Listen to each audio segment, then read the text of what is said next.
Hey folks, welcome back to Misty and Ike, a daily pop culture podcast, produced by Brickyard Media Group. And now here's your hosts, Misty Roberts and Isaac Heckert. Happy Monday to you. It's still dark outside. Oh. Oh, good morning, everybody. Oh, hi. Happy Monday to you. It's recently come to our attention that not everybody listens in the morning. That's weird. It is weird. Get with it, guys. We're a morning show. We think we're a morning show. We think we are. But you know what? If someone's listening at night, I'm just happy they're listening. Well, you know what that means we can do now? Do things in the morning and at night? Yes. And we can do the Truman Show. In case it's not morning. It's night. Good afternoon, good evening, and good night. Okay. What's today? Today is The Truth is Out There. The truth is out there. The truth is out there. It's Agent Mulder and Skully Day. So I'm Mulder and you're Scully, right? Sure. Okay. I think it's actually the opposite, but Probably. did you watch the X-Files when it was on? No. No? Not much, no. You didn't? Just not into it, or were you not allowed? A little of both. I mean, definitely the latter, but some of the former. Right. I watched it a lot. Yeah, I bet. Have you seen the movies? I did see the movies. Did you like them? I did. They blew up. The FBI building is on a lot down. It's LA Center Studios. Mm-hmm. They blew out all the windows on it. I thought that was cool. Yeah. I think that is cool. Because one of the first things I filmed was on that lot, and I was like, "Whoa! They blew this building up in X-Files." And I'm a nerd. I'm going to show you guys the building. I think you should, because that's really cool, actually. I like that. One of the things that I think is really cool, because you just mentioned that it's supposed to be an FBI building in the X-Files. It's illegal to make fake FBI badges. So all the badges in the X-Files actually say FBJ, Federal Bureau of Justice. Because it's not illegal to make a replica and name it something else. Look at that. Look at. Oh, yeah. Yeah, that's the building. Yeah. And then there's a bridge. So you go in, if you see my pointer. Yeah, I should probably blow there's this a up. picture on your screen of them blowing it up. See? Where? The second photo down. This one? Down. That's a miniature. Down. I don't see it. Sorry. You had your cursor on it just a minute ago. Is that not them blowing the building up right This right there? here? No, all they just blew out the windows. Well, what is that? Because the building is still standing. Explosion from the X-Files movie. This is the miniature. See how small this is? Oh, and that's not the one I'm looking at. I'm looking at the one below it. Well, it's the same one. Okay. It's still small. Mm-hmm. It's just like a half size. Oh. So when the characters Well, they faked me out. when the characters are in the frame, all of these windows blow out, and then right. they cut to this miniature actually blowing up. It's supposed to be what's the one in the Midwest? Timothy McVeigh? Oh, Oklahoma City. Something like that. It's supposed to represent like something like that. Oh, interesting. Yeah. Do you know that the music from the very beginning is, it wasn't actually written? It wasn't? No. The guy that composed it was, he'd been working on it for a long time and couldn't quite get it. And so he leaned his arms down on the keyboard and his head and didn't realize it was still recording. And that's where the spooky, eerie sound comes from. It's an accident. He typed that with his forehead? It's an accident. Yeah. I'm sure they tweaked it afterwards. Whoa. But it was an accident. Huh. You think we'll get kicked off YouTube if we play it? This is 5 minutes. You can play a little bit of This it. is 5 minutes of it. That's a lot. I mean, we only need like 30 seconds. Let's see if it's going to do an ad. Or 10 seconds even. It's probably going to do an ad first. Oh, no.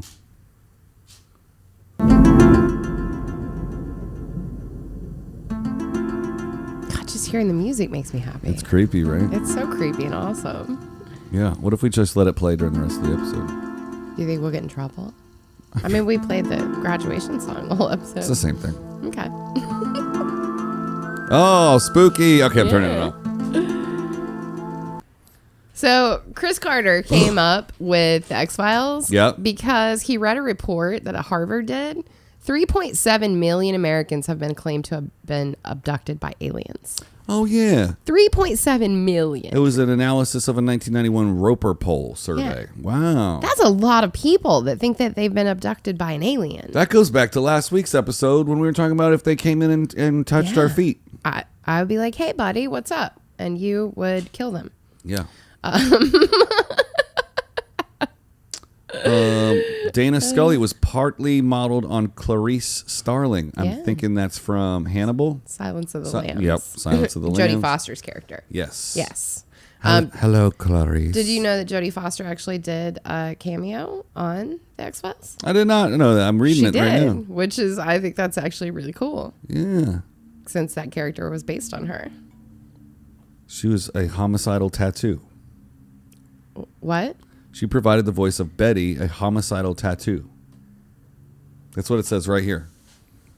In her cameo. Provided the voice of Betty, a homicidal tattoo. Yes, a homicidal tattoo. So a tattoo that kills people. Yeah. Okay, that's interesting. I don't really remember that episode. Yeah.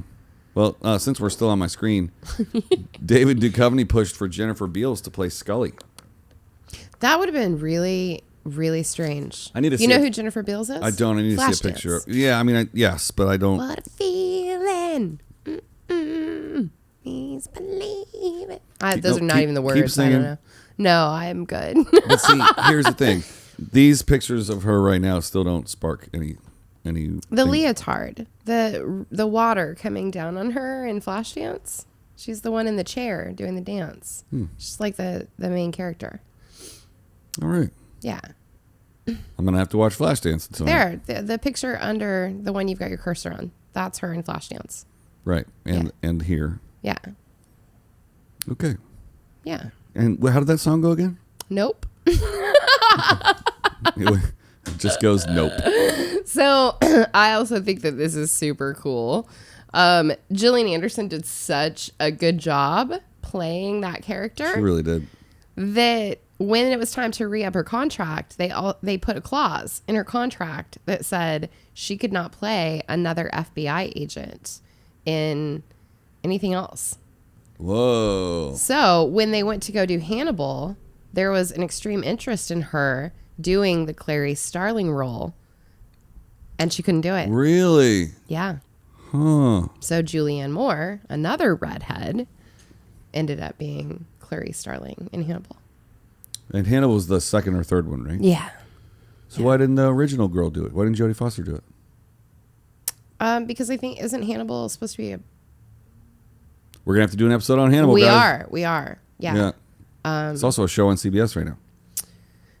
Well, it's canceled a while ago. It was formerly a show on CBS right now. But it was really good when it was on. Was it? I greatly enjoyed it, yeah. Yeah. And CBS just keeps trying to make movies into TV. They sure do. Just stick to CSIs, pal. Oh, you can say that again. Ooh, what if they had CSI Misty and Ike?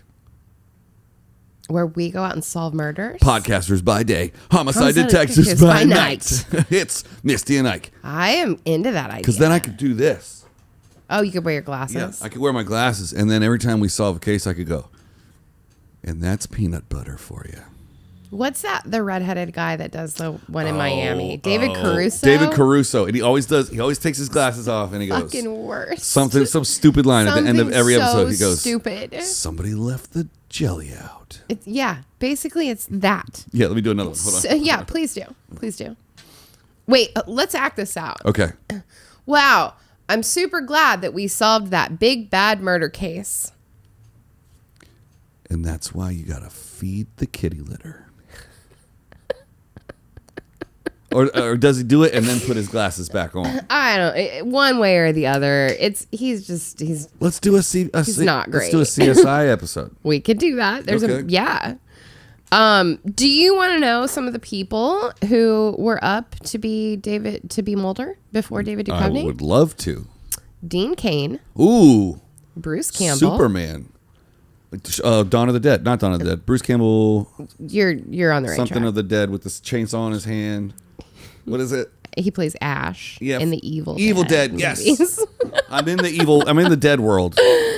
And Lou Diamond Phillips. Whoa, ethnicity. Which I think kind of may have actually worked. Lou Diamond Phillips has that same intensity that David Duchovny does. He does, but I picture him as like an ex-Navy pilot. I mean, maybe because he played one. Well, and wasn't Mulder in the military at some point? I mean, I assume to get to be an FBI agent. Right? That's what I was thinking. Yeah. I don't know that much about their back history. This is just my personal impression. This is my hot take. Okay. I feel like you start and you apply for the CIA. And if you don't get in the CIA, you go for FBI. And then if you don't get FBI, I don't know about that. then you go to marshals, federal marshals. Okay. And if you don't get that, you go to Texas Rangers. I don't know enough, and I don't know anybody who's actually done it, so I couldn't speak to that. I mean, that seems like a hierarchy that would make sense, but yeah, I don't know. Did you know that Anderson and Duchovny did not get along? I did, but they get along now. Yes. Yeah. So I won't read this 2-paragraph description of why they didn't get along. Okay. Yeah. Did you know that Scully was written as the center of the show? I did, actually. I did know that. What happened? Well, I mean, when you kind of dive into their actual characters, so Scully is the skeptic. Mm-hmm. She's the one that's like, there has to be a scientific reason for everything because she is a doctor at heart. Mm-hmm.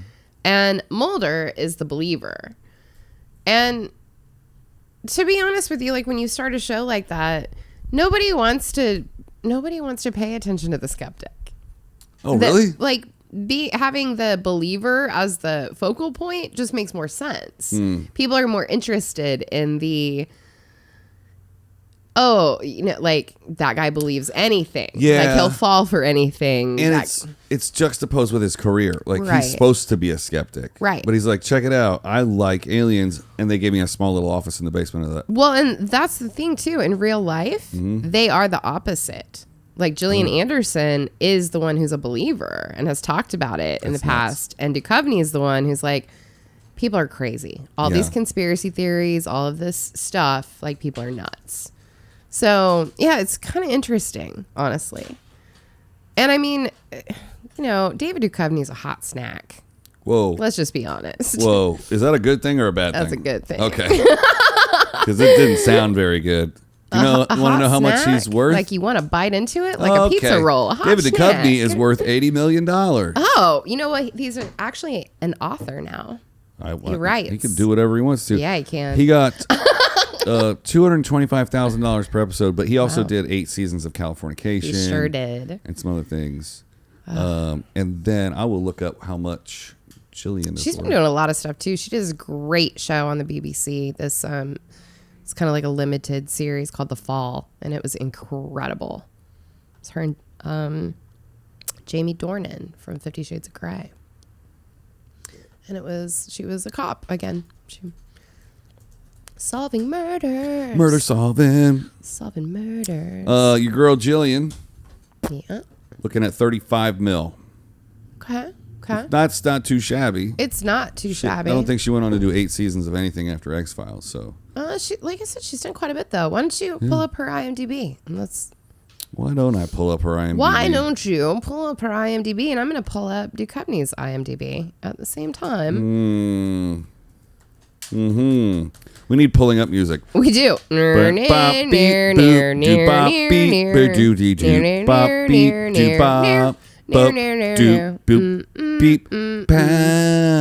you got it. That was good. The internet is slow back here. Mine's She looks fast. better and better the older she gets. She's a beautiful woman. Absolutely gorgeous.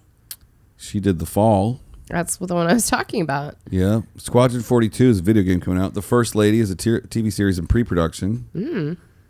She's filming a movie. She was on a TV series called Sex Education from 2019 to 2021. Okay. 3 seasons of that. Oh, she's on a little show called The Crown. You know, small show called The Crown. No big.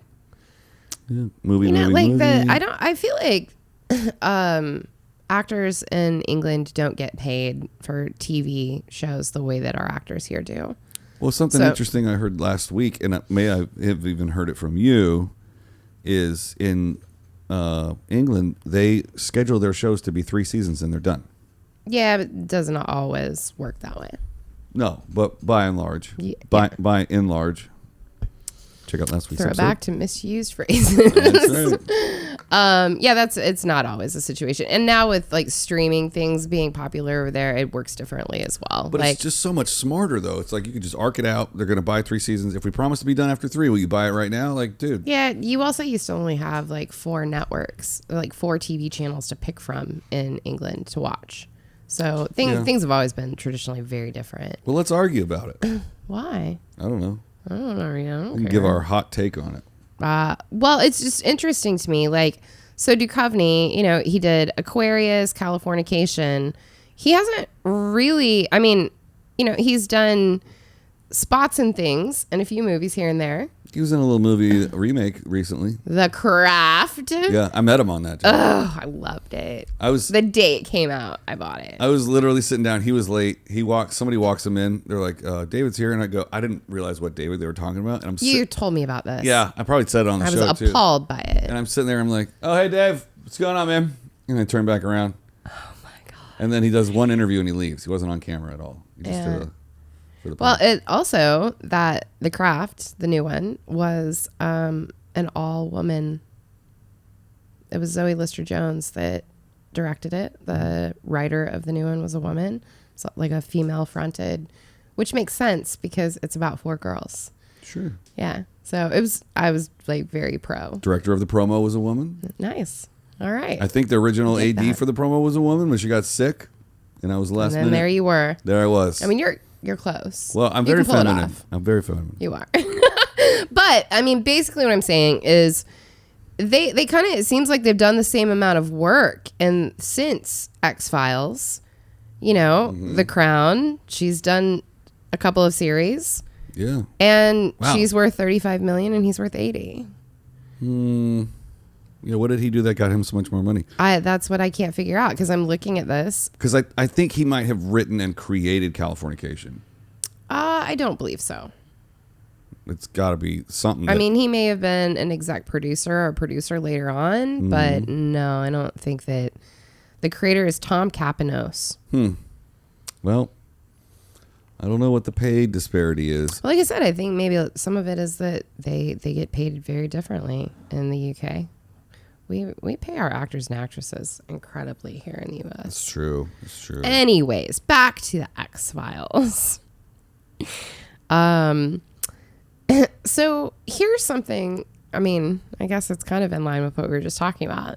Originally, Fox Studios wanted an actress that looked like a bombshell because FBI agents always look like hot bombshell Megan Foxes, of course. I mean, that's what I've seen on TV, yeah. So Chris Carter, the creator, fought really hard to keep Gillian Anderson in the role and ended up winning. I mean, that she's fight. nothing. She's an attractive woman. She is, but They what wanted, they like, a wanted, playmate they or wanted something. boobs and hair and the whole thing. And like, she's just a lot more distinguished looking than that. Oh, here's something that hits close to home. The cigarette smoking man was originally cast as an extra. He sure was. He seemed like a pretty good actor, though. Yeah. He definitely was a very good actor. When actor William B. Davis first appeared on The X-Files, it was as a background actor with no dialogue. At that time, neither Davis nor the producers knew that he would end up becoming the show's main antagonist. Wow, isn't that weird? There was a time when I wasn't in any episodes. Then all of a sudden, I had a line or two, and I thought, that was interesting, Davis told the Palm Beach Post in 1996. And that just gradually increased. Then finally, I had a big scene with Mulder, where Mulder comes after me with a gun. That was the turning point where the producers decided this character is really interesting, and I guess they felt I was okay to handle it. Can you imagine? And it ended up becoming like the main protagonist in the show. Yeah. Like he was the big bad evil. Oh, no. What? The cigarette smoking man wasn't a smoker. He sure was not. At least he wasn't when he was cast in the role, but he had been. He had kicked the habit nearly 20 years before taking the role after smoking for 25 years. Though he eventually was given herbal cigarettes to play the part. The cigarettes were real for the first few appearances, and the job required him to inhale. Man, that's weird. I've never seen real cigarettes on a set, but that's the 90s. That's I was going going to to say, things are different. Herbal cigarettes smell like poo. Oh, yeah, they're gross. And that hurts your lungs more to smoke them. Yeah. Ugh. Well, We are at our time. Oh. So I'm going to give you one last thing that's real funny. Okay. So there was a 9-inch height difference between Gillian Anderson and David Duchovny. No way, for real? So when they had to shoot their scenes together, a lot of times Gillian Anderson would be, She's way shorter. she would be standing on a box. An apple box. She had an apple box. What almost killed me a few weeks ago. It broke my knee. Yeah. She would get so wrapped up in her scene that she would often forget that she was standing on the apple box. And when they would yell cut, she would turn around to walk away and fall off the apple box over and over again. I wonder, because they have 1-inch ones that are called pancakes. Then they have quarters, Right. which are 2 inches. Then they have half apples, which are 4 inches. And then they have full apples, which is what every PA falls for on their first day on set. Yeah. Go get me a half an apple. Yeah. And they go to Crafty and cut an apple in half. Of course. All right. Well, that's the X-Files. that we is the did go over. X-Files. Wow. Yeah. Well, that's a cool picture of them. Near. All squeezed out. Yeah. They look great. Well, Mulder, Well, Scully, the truth is out there. the truth is out there, and we will find it. We will. One episode at a time. One episode of Pop Culture Podcast at a time. Leave us a comment and tell us your favorite X-Files episode or a time that you got abducted. And since it's not Friday, We'll see you tomorrow. tune in tomorrow for an episode about...